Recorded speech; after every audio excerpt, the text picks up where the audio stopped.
Dès son plus jeune âge, la différence de traitement entre Habib et son frère Gali était évidente pour tout le monde. Gali, le fils cadet, avait toujours été le préféré des parents. Des cadeaux coûteux, une attention excessive et une protection constante l'ont transformé en quelqu'un de gâte et irresponsable. Si Gali voulait quelque chose, il lui suffisait de demander, et ses parents s'empressaient de lui fournir. Lorsque Gali a eu 18 ans, on lui a offert une voiture en cadeau d'anniversaire, tandis qu'Habib, au même âge, n'a reçu qu'une simple montre et quelques conseils vagues sur l'importance d'économiser de l'argent. Cette différence de traitement était douloureuse pour Habib, mais il ne s'est jamais plaint ouvertement. Il essayait de continuer, déterminé à construire sa propre vie sans dépendre de ses parents. Cependant, ses efforts étaient souvent frustrés. Quand il a commencé à travailler, ses parents ont insisté pour l'aider à gérer son argent, ce qui signifiait qu'il voyait à peine son propre salaire. Ils utilisaient ses revenus pour financer les luxes de Gali sans consulter Habib. Pour ses parents, c'était comme si Habib était obligé de soutenir son jeune frère. Les amis d'Habib lui disaient toujours à quel point il était travailleur et responsable, l'opposé de Gali. « Tu es la vraie force de cette famille », disait-il. Mais à la maison, il ne recevait que des critiques pour ne pas être aussi charmant ou charismatique que son frère. Sa mère, en particulier, avait une manière subtile mais incisive de le faire se sentir inférieur.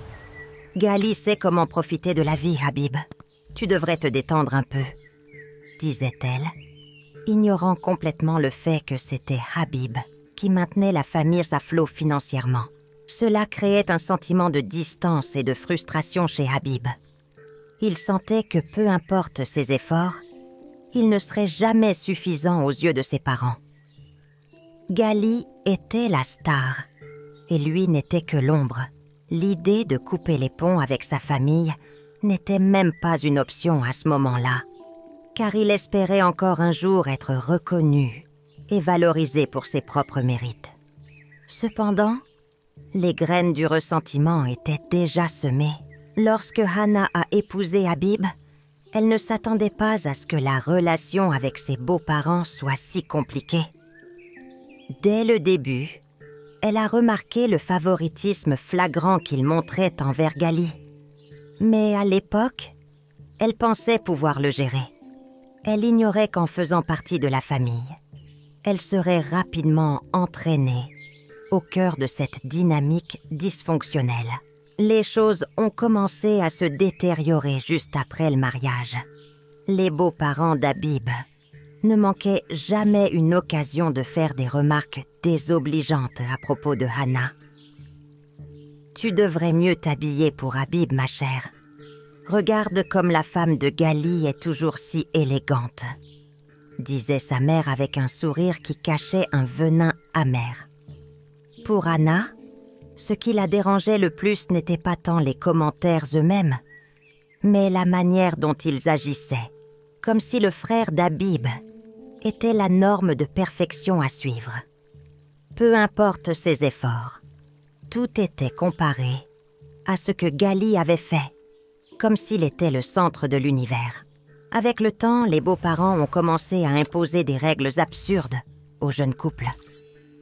Un jour, sans aucune cérémonie, le père d'Habib a dit « À partir de maintenant, nous voulons que tu déposes une partie de ton salaire sur notre compte chaque mois.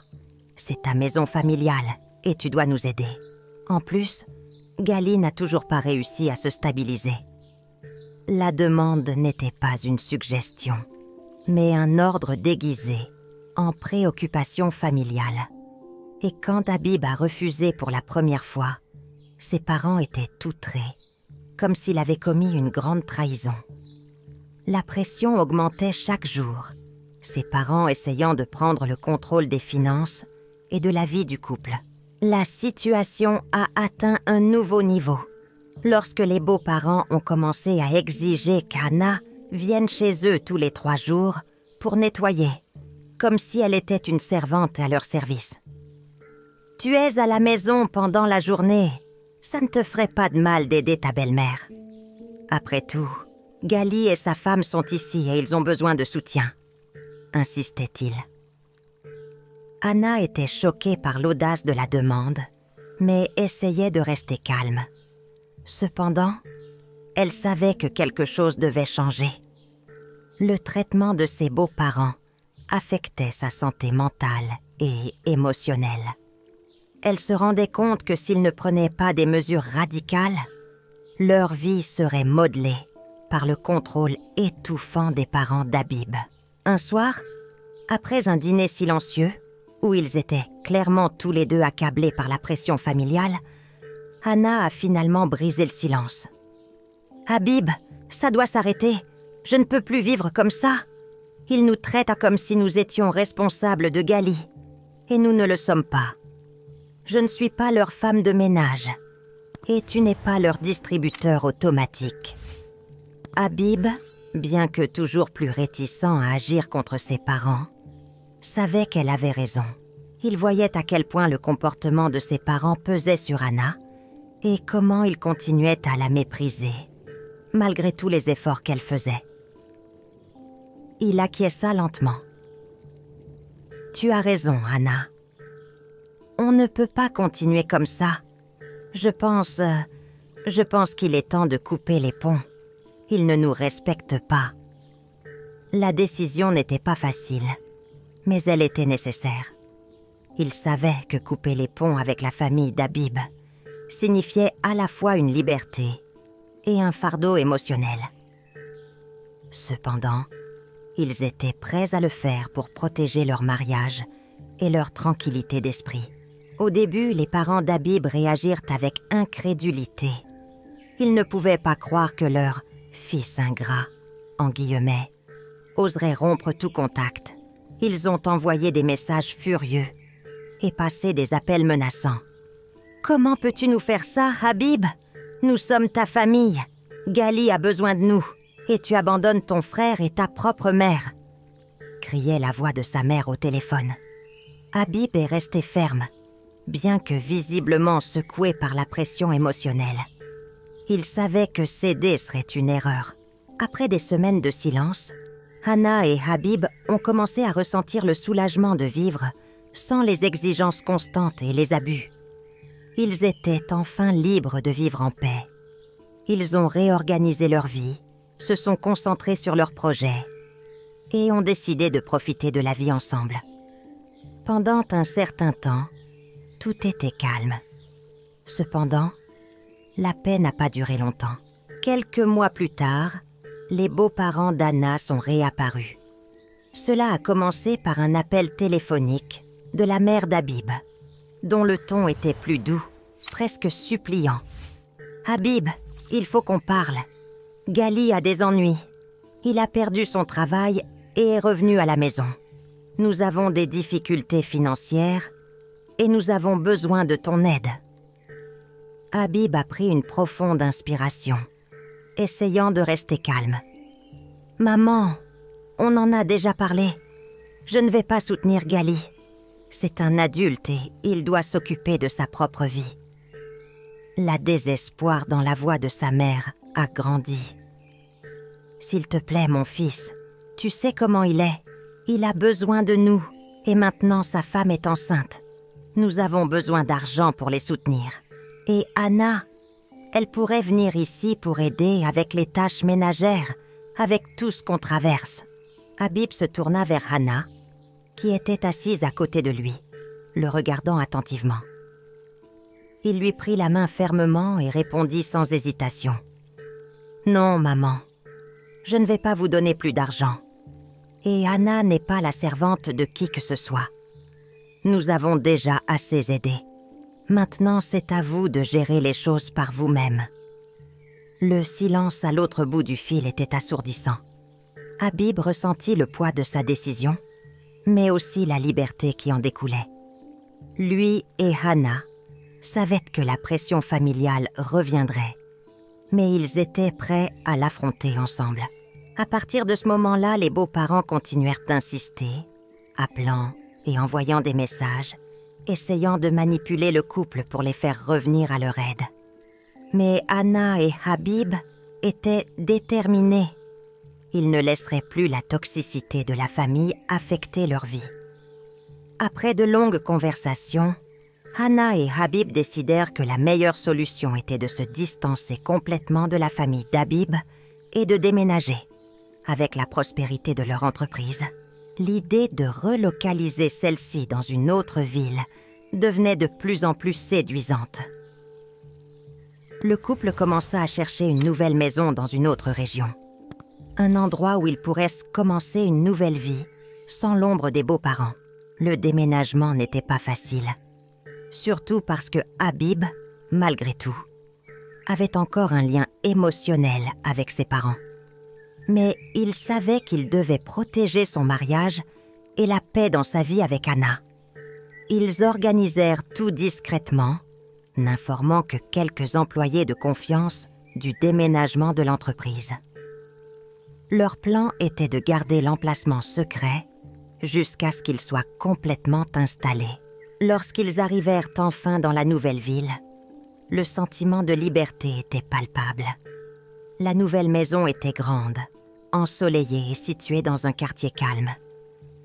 Habib et Hana ne perdirent pas de temps à instaurer une nouvelle routine, libre des exigences constantes de sa famille. Cependant, comme ils l'avaient prévu, les beaux-parents ne supportèrent pas longtemps leur absence. Quelques semaines après le déménagement, les appels téléphoniques reprirent. Cette fois, avec un ton plus agressif. « Habib, où es-tu? Si tu ne nous aides pas, tu le regretteras.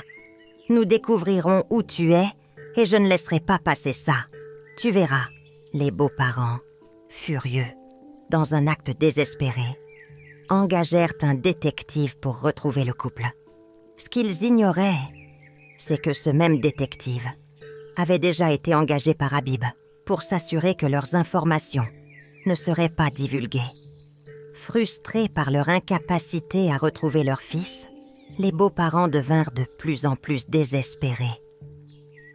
Gali, désormais confronté à de graves problèmes financiers et avec sa femme enceinte, faisait pression sur ses parents pour obtenir de l'aide à tout prix.